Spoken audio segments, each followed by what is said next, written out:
ka e o ka papalai e komo ia maloko ina ka punu yo wa une lai e anu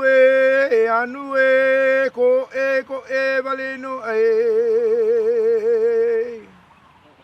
ola kamakalola ready imu ready ka aina eo ka moana nice e kai e alakai e hoana wau e hoana nakila apai in the ohana in the kame kalanikila. You put the plant down, guys. Just cover it with the dirt. Just leave it down. You with the here, we got. Hang on, man. Okay, with the dirt. Oh yeah. Okay. They're right there, guys. That's good. Okay. Ikano ne au. Ai oi. Paulu.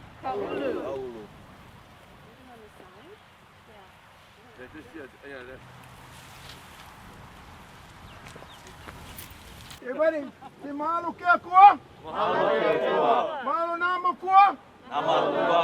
Mahalo na kupuna? E mahalo i oi? E na poe? No Maui? Molokini? Ka olave? E lanai? E no molakai? Mahalo i oi? O keiki kani? O keiki wahine? Ia mama?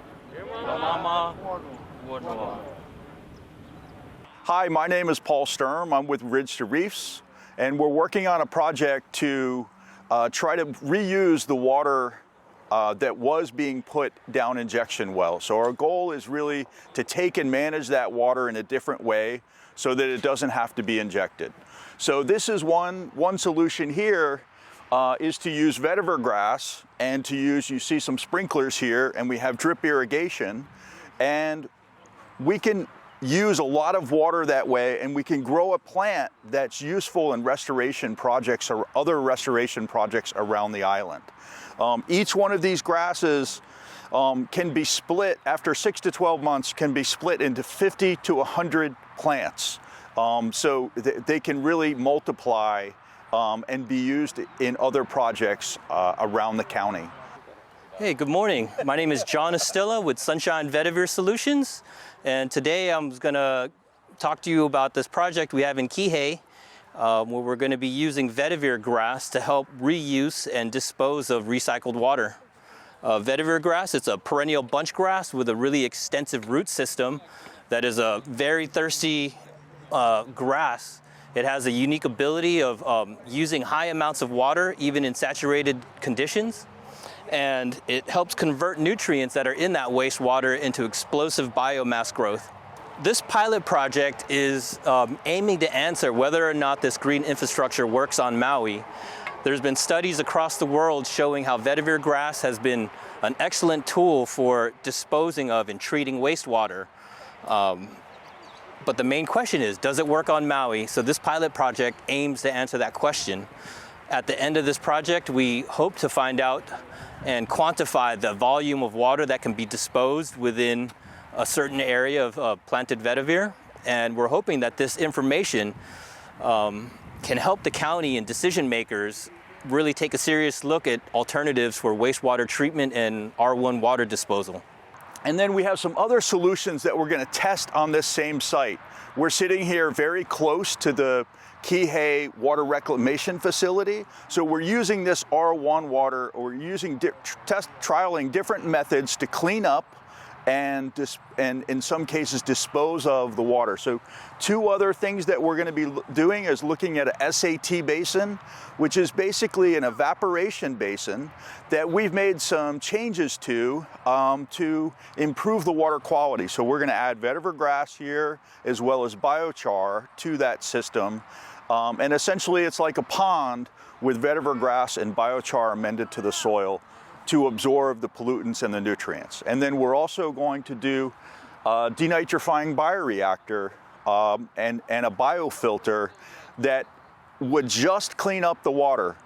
So in that case, we want to preserve the volume of water, and then that water can potentially be used for row crop agriculture or food agriculture, rather than just watering golf courses and things like that. So that's the other thing that we're going to try to do with this project. We're hoping that this does alleviate the problem of injection wells. The main problem with that is a lot of that wastewater still contains nutrients that end up being transported to our nearshore waters. With this pilot project, we're hoping to show that we can take 100% of that wastewater and dispose it in a land application process. So what happens is that wastewater comes into the field, the soil, the roots of the grass help reduce that wastewater, and it eventually just stays on site and it doesn't get released into the environment. I want to tell you that the vertebrae is being used on Maui, so many of you guys know the uses of it. The main one was the windbreaker, but now in Kapolo we're using it for holding water on the ridge, and we're using it in haiku for the ridge.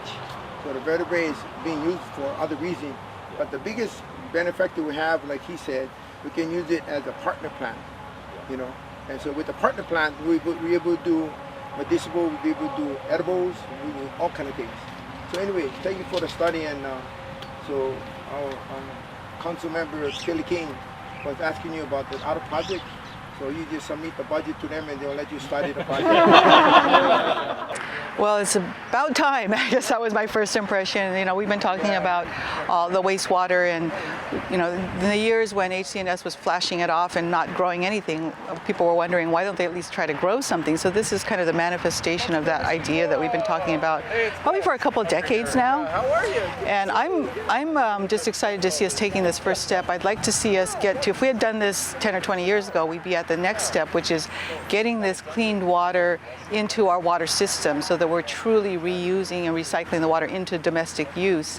That's where we want to get to. That's a state mandate. By the year 2050, we have to be recycling, reusing all of our municipal water. So this is a first step. There are others that are also working on water purification.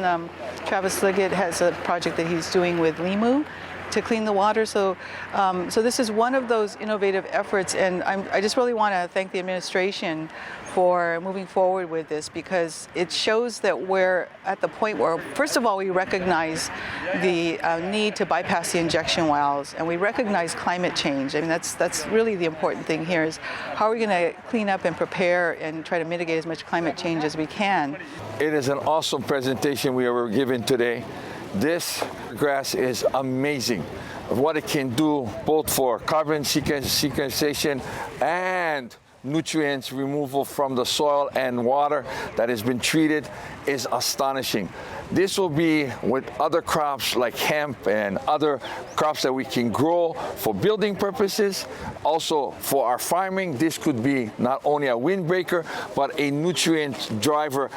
And finally, what I see is we are now going to use this valuable commodity called R1 water by not only putting it in the ground and having it filtrate through the grass, however, and now we can recharge our aquifers like we used to do in the old days with the plantation. This is a great solution, setting up a green zone, buffer zones, and as well as beauty. Instead of the dry grass you see here in Kihei, we'd have something like this growing and stopping brush fires from occurring. So it has multiple facets for which it can help this community. I'm excited. I think this is something that is what I call earth-shattering for us. This is where we get done what we need to and quit injecting water and using that valuable resource for not only the Vetiver grass, but for agriculture and all aspects. I am excited. Well, this project is certainly very exciting, has some great possibilities as to how we use our retreated water and also as a filtration system. So nature is our best engineer, so to speak. So this is really innovative, and I was really happy to hear about how it's being used around the world to treat waste and everything else. So I'm excited about the vetiver grass and its possibilities. Aloha, I'm Shane Sinenci, and we're here today with the Ridge to Reef water reclamation project. It's such an exciting project We're here to support alternative uses for our wastewater, and particularly an option to injecting it into our aquifers and into the ground. As the Water Use Development Plan Committee Chair, we're always looking for ideas to conserve water and also to to reuse the water that we've been using. So definitely a great project to support, and we're looking forward to the expansion of small projects like these. So again, mahalo to Ridge to Reef and for their efforts in a sustainable Maui. So mahalo nui. We're really looking at nature-based solutions. Nature has already figured out how to do these things and evolved to clean water over millions of years. And it's only kind of humans that have messed that up. And so I think we're looking to use interventions that include vegetation, that include denitrifying bacteria. We create the conditions for nature that we need in order to denitrify and clean up water, and nature will do the work, and she'll do it better, cheaper, and more efficiently than machines or engineers, or nature. Nature is the best engineer. Yeah. Yeah, kumana wau. Yeah, wana nikila. Papai, kaaina. Ina kabe kala nikila. Yeah, kia. Yeah, alaka. Yeah, kumana wau. Yeah, wana nikila. Papai, kaaina. Ina kabe kala